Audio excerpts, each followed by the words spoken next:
deep into the woods. She was lost and scared, but soon found herself in front of a cottage. The princess knocked, but no one was home. She slowly stepped inside.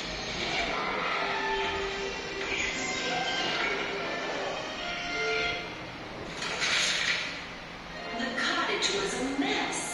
With the help of her forest friends, Snow White cleaned every nook and cranny. Maybe whoever lives here will let me stay, said Snow White.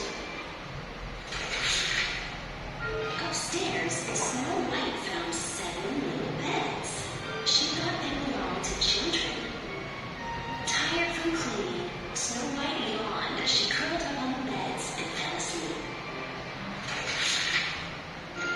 Meanwhile, the 7 dwarfs were heading home from a long day of working in a jewel room. They were anxious to get home to their cottage in the woods.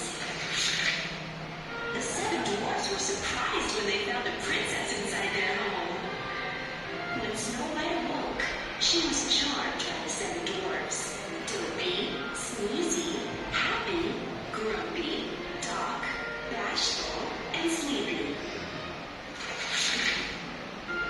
The dwarfs wanted to protect the beautiful princess from the evil queen, so they invited Snow White to live with them. To celebrate, the new friends sang and danced the night away. Back at the castle, the queen learned that Snow White was still alive. Enraged, she made a magic potion to change her appearance. Her plan was to trick the princess.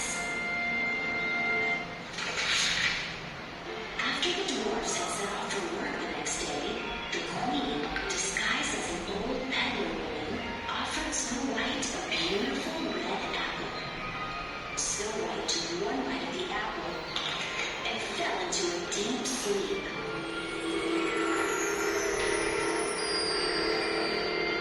The queen had poisoned her.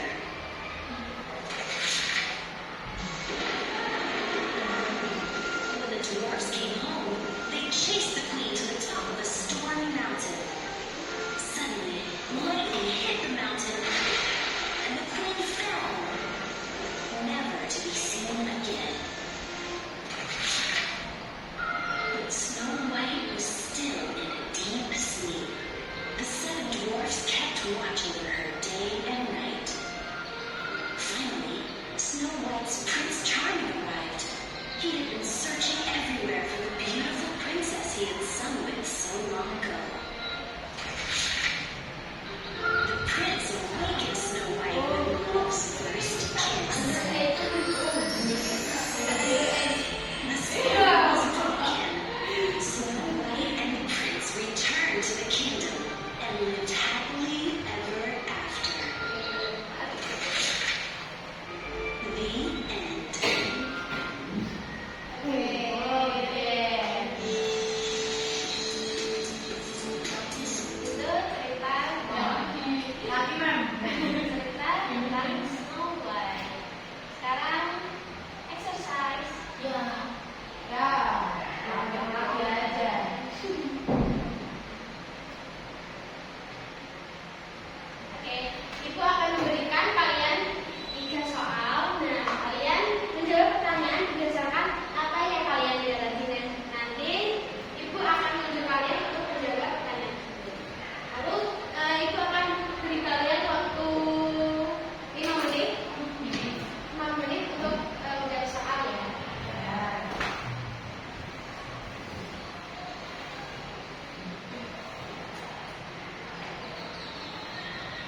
tries to kill her, but Snow White escapes and finds Smarter with seven dwarfs. Eventually, the queen takes her with a question at her, but a prince saves her with full of kiss, and they live happily ever after. Ya, benar sekali. Jadi, Mas Alfa sudah menyebutkan tadi tentang cerita dari Snow White, yaitu seorang perempuan yang memiliki kecantikan dan itu seorang ratu yang dia tuh kayak merasa iri diri gitu dengan kecantikannya. Dan dia tuh kayak berusaha meracuni dia dengan menggunakan apel, tapi akhirnya si Snow White ini diselamatkan oleh pangeran. Oke, yang kedua, Yang kedua, what is the main conflict in the story of Snow White? The main conflict is between Snow White and the evil queen, who is jealous of Snow White's beauty and tries to eliminate her. This is a man versus man conflict driven by envy and the desire for power and beauty. ya benar sekali. Jadi yang disebutkan dari Zia tadi itu sangat benar. Apa sih konfliknya dari film Snow White itu? Dan jadi konflik utamanya itu adalah antara Snow White dan sang ratu yang kita bicara soal kecantikannya dia tadi. Dan yang terakhir, Mbak Laila. Number 3, what lesson or moral message can be taken from the story? So there are 3 moral messages. First, courtesy and friendship can be every action and consequence. Second, kindness and innocence are eventually rewarded. Third, true love and eternal triumph over evil. The article lucky means do not trust stranger easily.